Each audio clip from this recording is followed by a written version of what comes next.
नानी माँ की भूतियां, सच्ची कहानी। गांवों में बुजुर्गों के पास हमेशा कुछ न कुछ रहस्यमयी और डरावनी कहानियां होती हैं। यह कहानी मेरी नानी माँ ने मुझे सुनाई थी, जो उनके साथ बचपन में घटी थी। कहानी में आगे बढ़ने से पहले हमारे चैनल पर नए हैं तो चैनल को लाइक और सब्सक्राइब दीजिए। गांव का सुनसान रास्ता। यह बात 1950 के दशक की है। मेरी नानी गीता देवी तब सिर्फ 12-13 साल की थी।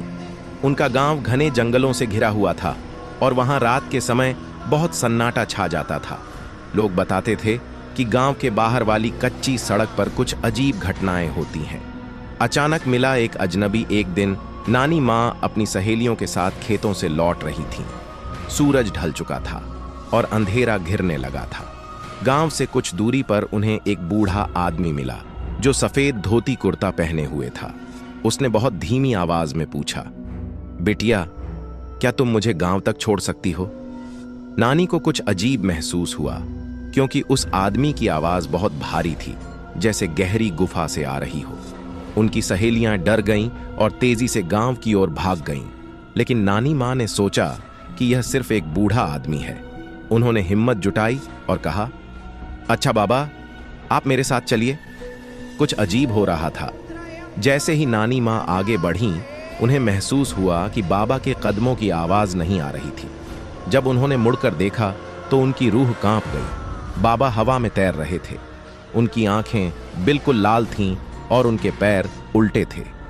नानी को समझते देर न लगी कि यह कोई साधारण इंसान नहीं, बल्कि कोई आत्मा थी। वह डर से कांप उठीं और जोर जोर से मंत्र पढ़ने लगी, जो उनकी माँ ने उन्हें सिखाए थे।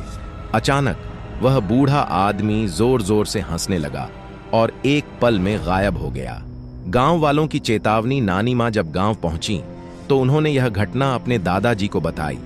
दादाजी ने कहा, बिटिया, तुम बहुत भाग्यशाली हो कि तुम्हें कोई नुकसान नहीं हुआ। यह आत्मा कई वर्षों से इस रास्ते पर भटक रही है और जो भी इसकी मदद करने जाता है वह कभी वापस नहीं आता। उसके बाद से गांव वालों ने सूरज ढलने के बाद उस सड़क पर जाना बंद कर दिया। मेरी नानी माँ इस घटना को याद कर आज भी सिहर उठती हैं। क्या यह आत्मा आज भी भटक रही होगी? यह कहानी सच्ची थी या सिर्फ एक वहम, यह तो कोई नहीं जानता। लेकिन जब भी मैं अपनी नानी माँ से यह कहानी सुनती थी, मुझे भी लगता था कि उस सुनसान सड़क पर आज भी कोई छाया भटक रही होगी। नानी माँ की भूतियां, सच्ची कहानी, भाग 2। रात की दस्तक। नानी माँ के साथ हुई उस डरावनी घटना के बाद गांव में अजीब अजीब बातें होने लगीं। कई लोगों ने बताया कि उन्होंने रात के समय गांव के बाहर वाली सड़क पर किसी को चलते देखा, लेकिन जब पास गए तो वहां कोई नहीं था। एक दिन नानी माँ की छोटी बहन सुनीता, जो सिर्फ 8 साल की थी, आधी रात को अचानक जाग गई।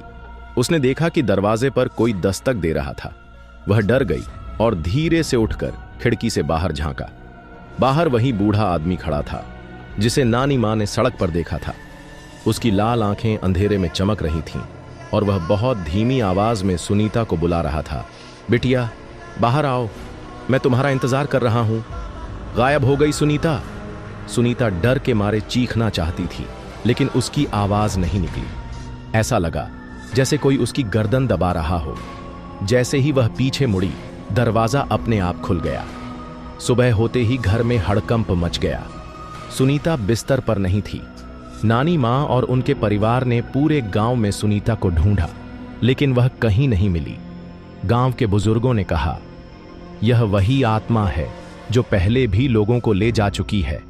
हमें जल्दी कुछ करना होगा।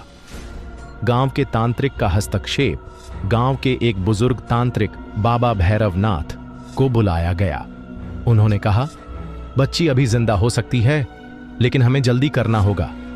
वह आत्मा उसे अपने साथ ले जाने वाली है। बाबा ने गांव वालों को नदी के किनारे जाने को कहा, जहां आत्मा का निवास बताया जाता था।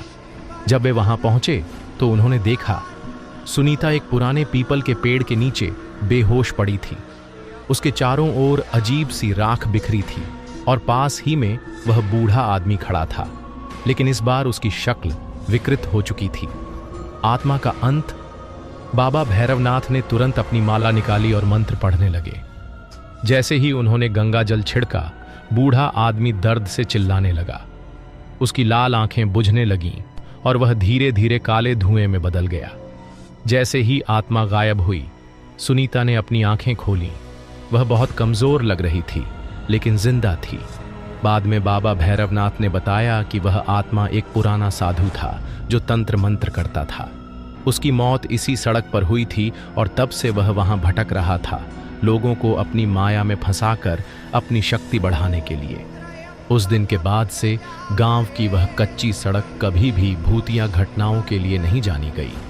गांव वालों ने वहां एक छोटा मंदिर बनवा दिया और हर साल पूजा करने लगे। लेकिन आज भी अगर कोई रात में उस सड़क से गुजरता है तो कभी कभी हवा में एक धीमी हंसी सुनाई देती है।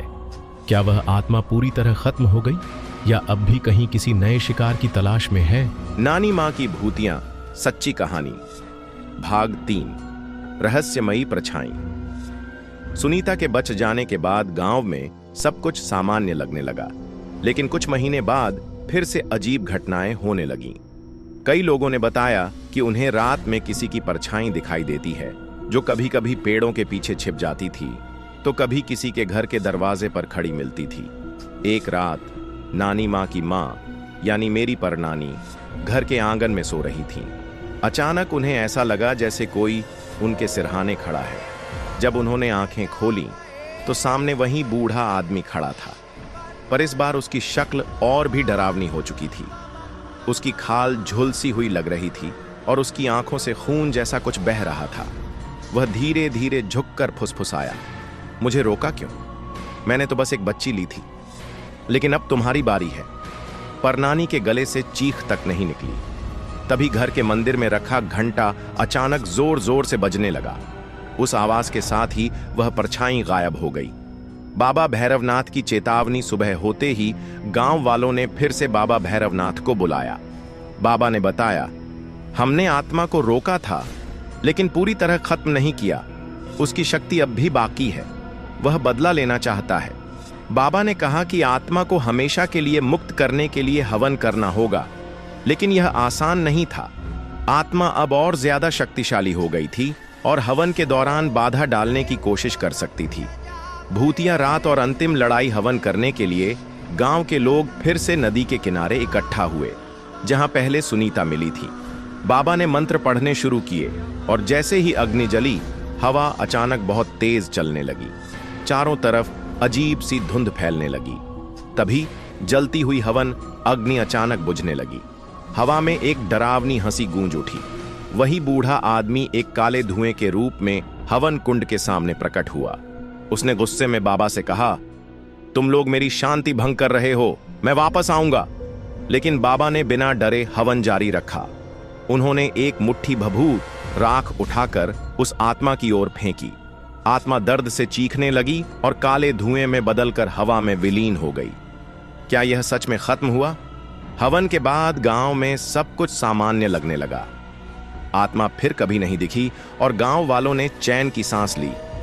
लेकिन नानी मां कहती थीं कि अगर कोई उस पुराने रास्ते से गुजरता है और ध्यान से सुनता है तो कभी कभी हवा में एक धीमी फुसफुसाहट सुनाई देती है, मैं वापस आऊंगा।